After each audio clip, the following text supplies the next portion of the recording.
Here we have the new 2023 Ford Escape. Now this one comes in the active trim level with front wheel drive.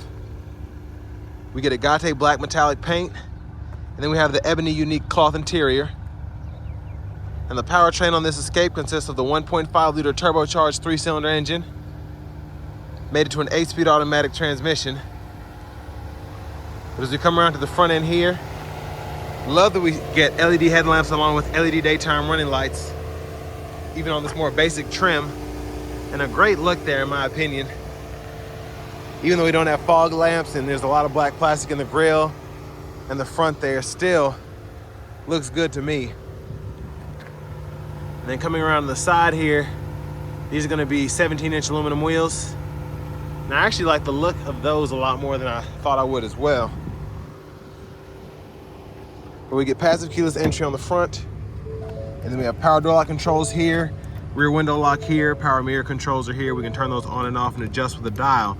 Now, one place where I'm disappointed, which I get because it's a $30,000 SUV, is we only have one touch down for the driver's side, and then everything else is just regular power windows. But bottle holder there, little extra storage. And then we can hit this twice to open the hood. And then we have our power lift gate there. And then headlamp controls, that's low beams, automatic beams, corners, and then off. And then I like that we can actually close it as well, the lift gate. But brightness for the gauge cluster. And then we have a manual tilt telescope steering wheel. And we do get a power driver's seat with two-way power lumbar support, so that's a nice touch for this more basic trim. But I have that seat up front adjusted for someone of my size, being 6'3" with longer legs. But before we check out the legroom in the back, huge shout out to Ford of Franklin for allowing me to review this Escape today. I'll leave a link below in the description. But pause anywhere you need to if you can see, because the sun's just now coming back out, of course. But quick look at the window sticker. And this sticker is only at $30,840, which I think is pretty good for all that you get. But we'll go ahead and dive into all that you get here. Well, let's hop in this back seat. So legroom, very impressive. My knees are just barely scraping the back of the seat there. And for someone of my size, being 6'3", having that seat up front there, and then having still 2 inches of headroom back here, pretty impressive. And I can also recline the seat as well, and that helps a little bit. But big plus here, rear AC vents, and then 2 USB-C charge ports there. It's fantastic. Excuse my leg hairs. And then we do have a seat back pocket here on the passenger side, and we do get the middle seat that folds down for cup holders. I know a lot of competitors try and leave that out, but I'm glad that the Escape kept it in there. And then I love this hanger hook here. We could probably hang 2 plastic smaller hangers and then 2 to 3 metal hangers on that hook there.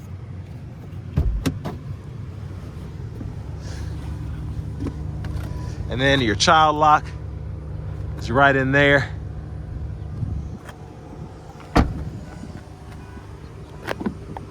And then fuel filler.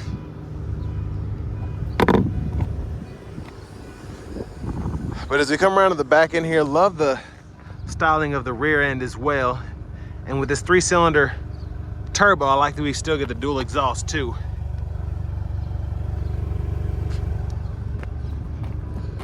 But of course, we can either pop the hood from back here, or we can use the button up front as well as the key fob. But 12-volt here, side pocket here, and this plastic piece actually keeps stuff you want it to be still and not roll around on either side. I think there's a hole on this one, but I'll show you underneath here. But there's a spare tire.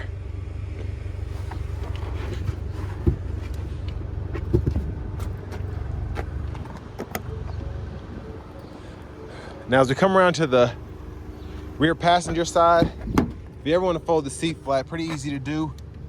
Just pull that there, and it also serves as a recline as well, so I like that. And all you have to do is pull it back up, and again, you can recline just by doing that. But front passenger side, we do get a manual seat back, manual seat bottom, just to be expected. But glove compartment here, love how big that cubby space is, or the glove compartment space is, excuse me. Tons of room.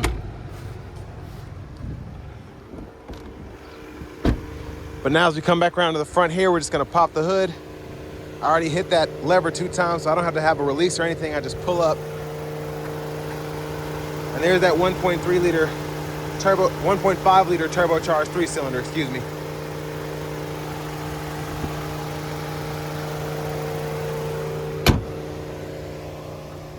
Let's go ahead and hop in the driver's seat.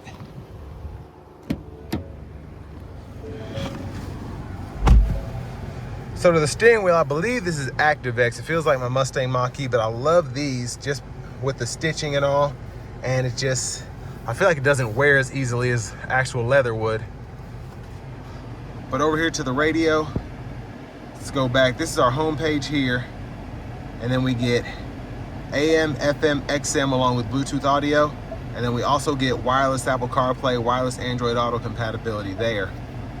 And then I like how the presets are set up. You could just choose a station and then hold it. And then you can save it that way.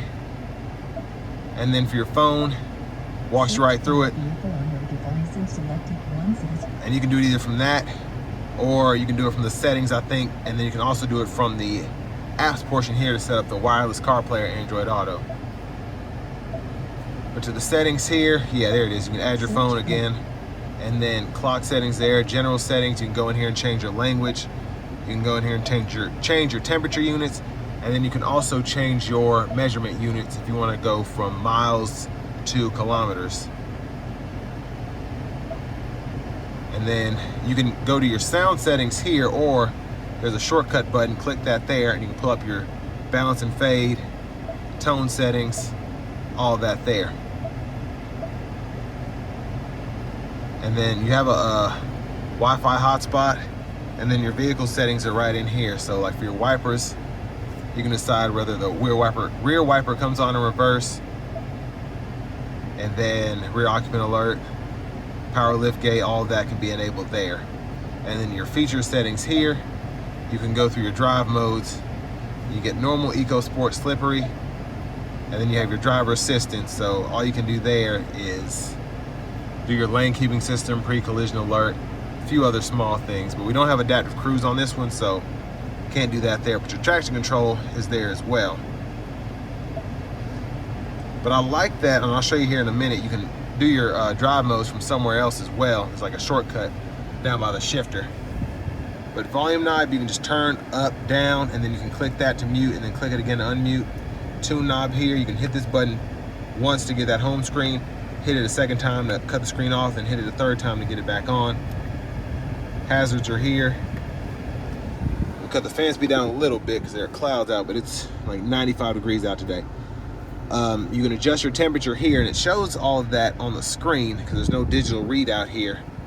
And then for the passengers, you adjust that, it shows that as well. So you can turn that dual mode on and off, or you can just turn the dual mode on by adjusting the temperature outside of what it's set here. And then AC controls here, you can toggle where the airflow is coming from, and I like that. You got graphics and whatnot. And then you have 3-stage auto mode, so you can set that to either high, medium, or low on how fast the fan can go to get you to your desired temp. And then fan speed adjustments here. USB-C, USB-A port, 12 volt. And I actually like the trim here. Feels nice, looks nice. I don't know how long it'll last, but it looks good. And then for the shifter is a rotary knob, so just hit the brake, reverse, neutral, drive, low gear there. And then you do have an electronic parking brake, pull up to engage, hit the brake, press down to disengage. You have an automatic brake hold as well. And then here's where you can go ahead and toggle those drive modes there. And then you do have to hit the button, and then you have to click there. So you can't just hit it and go through the modes, which would have been cool, but auto stop toggles here. In the center console cubby space, decent size for this kind of SUV. And there's a view of the back seat from up here. Sunglasses holder. I like that we get the LED dome lights here. And then blinker, high beams. So turn those on and off there when the lights are on, then you can flash that way. And then when they're off, you can actually flash while doing that. So that's pretty neat. And then your windshield wiper controls are here. It's one time, and then you have intermittent low, high, and there's off there, and you can adjust your intermittent wiper here, and then you have your rear wiper here. So that's off, intermittent on, and then pull back for the rear wiper fluid, push up for the front wiper fluid. And then cruise controls there, you just have the standard cruise again, and then you can set that lane keep assist or lane keeping system on, off, you can toggle that. And then volume controls, voice recognition, there's the horn there. And then you can use this to go through the gauge cluster, menu, these two arrows, OK, and the back button. So tons of different views here in typical Ford fashion. Just a lot of different views. Again, I could do this all day, but I want to show the tire pressure monitors and the oil life and all that, and that's right in there because that's probably one of the more important features on the gauge cluster. And then you can go through your track list, radio station presets using these arrows, then a Bluetooth button here, and then push button start. Finally, here's the key fob. And we do have the control to toggle that power lift gate. But next, let's go ahead and take this Escape Active with a 1.5 liter 3-cylinder out on the road for a test drive. So starting the test drive in this 23 Ford Escape Active, the 1.5 liter certainly is not as punchy as the 2 liter turbo is,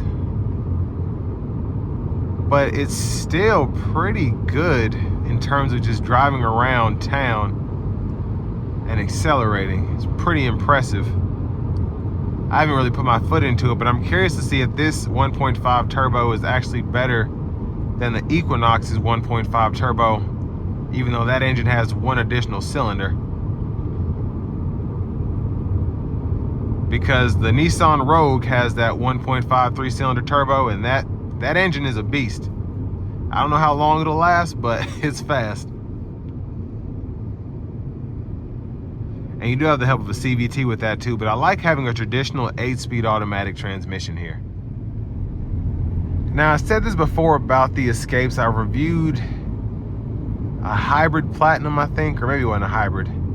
But I reviewed a Platinum Escape, and I reviewed the ST line Select, I believe. And the Escape is very impressive in the sense that it's very roomy in such a small package. Headroom here, several inches. I have the seat leaned back a little bit just to get a wider view, but hip space is pretty good again for this kind of vehicle. I have a pretty wide stature and my bottom fits on the seat. I'm not hanging over it at all. Probably got about an inch or two left if I needed it. And it's easy to drive. The visibility is good. You have blind spot monitor, so that helps. And the back window is pretty, I don't want to say it's big, but it's big enough that you can see out of. And it's a more of a minimalist interior. I don't want to say it's like a Tesla, but I like that the screen is here. And then all the other buttons are down below. They're not in my face. And with the screen not being as big, that just makes it even easier to see over here because I don't have a big screen right in front of me. But honestly, so far, I could live with a 1.5 liter 3-cylinder out of something like this. I like the turbo blow-off sound. I'm sure the sport mode is going to be more than enough power, but I'll test that out. I'm not going to floor it, but I'll give it a little something. And I mean, you're getting, I think, 27 city, 34 highway with this engine. So very impressive fuel economy.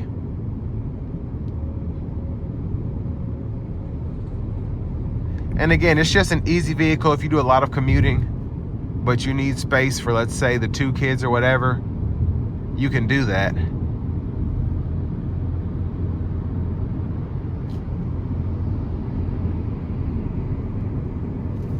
And the road noise is pretty minimal with these smaller wheels and tires, I should say the smaller wheels and beefier tires, still pull here normal.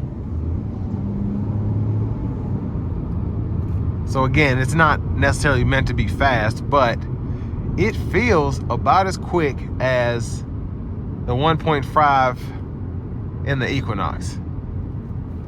And I don't think you get the option. You can put in a low gear, but you don't really get a sport mode option in the Equinox. And yet I think this still gets better fuel economy.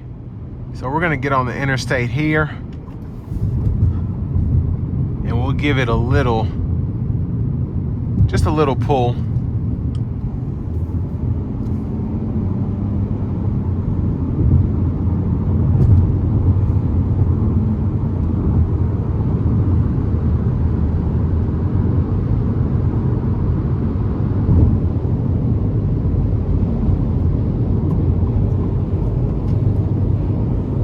Yeah, this certainly feels more agile than the Equinox. I feel like the Equinox has a little, it feels a little bigger, looks a little bigger, but I mean, this has about the same interior dimensions for room. And let me just say, this is, I don't want to say it's as crazy as that variable compression Turbo 3 from Nissan, but this feels, again, more peppy than that 1.5 turbo you get from GM.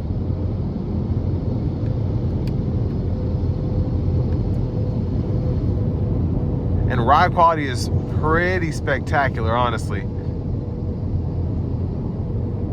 Just hearing a little bit of road noise here, but this is an older stretch of interstate. And again, this is a Ford Escape, so it's not necessarily the Lincoln variant. I would expect the sound acoustics to be a little bit better in that, but I mean, for a less than $31,000 vehicle, pretty impressed by everything in here. And with this to be, again, the 1.5 3-cylinder, I'm pleasantly surprised. And I think this is pretty competitive with the Equinox in terms of features, space, and definitely in terms of power, which is surprising. And I feel like it just hits a little better on the fuel economy side as well, due to only having 3 cylinders. But I think this is a great small SUV option. Very great. But this will bring me to the end of my review of this 2023 Ford Escape Active front-wheel drive.